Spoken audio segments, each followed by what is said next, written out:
The Detroit Lions backfield will look a lot different than it did in 2022 with the departure of DeAndre Swift and Jamal Williams and the arrival of Jahmyr Gibbs and David Montgomery. The two lead runners in the backfield will be completely different with a more dynamic running back duo, in my opinion. But that running back 3 spot and potentially 4 for the practice squad is going to probably come down between Craig Reynolds and Mohamed Ibrahim. Now, Craig Reynolds just made the team last year. I remember watching Hard Knocks, and Dan Campbell, Deuce Staley was still the running back coach at the time, and Dan Campbell was having a really hard time deciding who they were going to cut. And they ultimately went with Godwin Igwebuike. Justin Jackson is also no longer on the team, and our running back room is only 2 carryovers if you don't include Greg Bell. 2 carryovers from last year, which are Jamar Jefferson and Craig Reynolds. Now, it's more than likely that 1 or 2 of those individuals will go on the practice squad, and 1 will be running back number 3. It will probably be David Montgomery, RB1, Jahmyr Gibbs, RB2, and RB3 could come down between Craig Reynolds and Mohamed. Now, this is kind of intriguing because we had OTAs, we had mini camp, we got another round of OTAs, and then nothing until training camp the end of next month. And that's when jobs are made. That is when we saw it last year, when Hard Knocks was here. How the Detroit Lions were then, the NFL was cutting people. You had to trim the roster after every preseason game. Now, nobody's going to get trimmed until after the final preseason game. So the Detroit Lions are going to go from 90 men to 53. So that's minus 37 folks. Then they're going to put 16 back on their practice squad. So essentially 21 people will have to look for new teams. And with all the hype surrounding Mohamed, will Craig lose his spot? Craig Reynolds was one of those guys you were really rooting for back in 2021.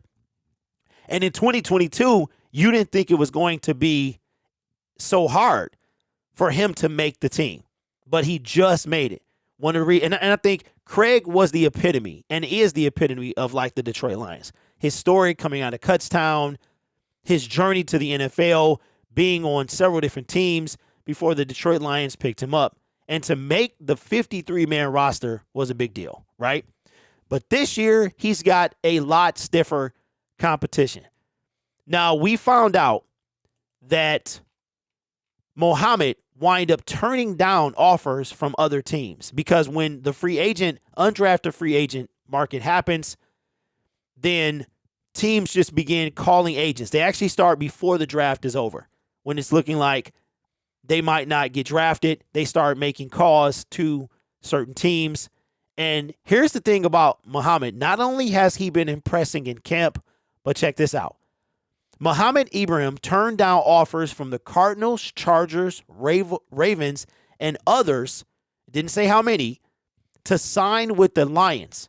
He is also former high school teammates and best friends with Josh Pascal. Did Holmes find a hidden gem in the former Big Ten rushing leader? Now, again, this is going to be intriguing because it's going to probably be 3 on the active roster and 1 or 2 on the practice squad. Which one will get RB3? Craig Reynolds has been with the Detroit Lions for 2 years. He knows the ins and outs. I would give the veteran advantage to him, but that dog mentality that I want your spot, I got to give it to Mohamed. And then the loser of that battle will probably wind up on the practice squad. Now, Craig didn't do too much for us last year. I really expected more from him last year. He only had 23 carries for 102 yards, no touchdowns. But he did average 4.4 yards a carry. And I like Craig Reynolds, but I like wins more, and I like people who can give us what we need. Will that be Craig? Will it be Mohamed? I have no idea. Where does Jamar Jefferson fit into all of this? As I said, for OTAs, he was a surprise standout. And he's also another one. He didn't make the team, the active roster. He made the practice squad. I don't think he played last year. I'm not too sure about that. He was our 7th-round draft pick in 2021. I'm surprised he's with the team, but both 7th-round draft picks, Chase Lucas and Jamar Jefferson, are still with the team. So let me know in the comments below, out of those 3, who do you think takes RB3? You think it's Craig, you think it's Jamar, or you think it's Mohamed? It's tough. Right now, I can't call it. Gotta see the preseason first.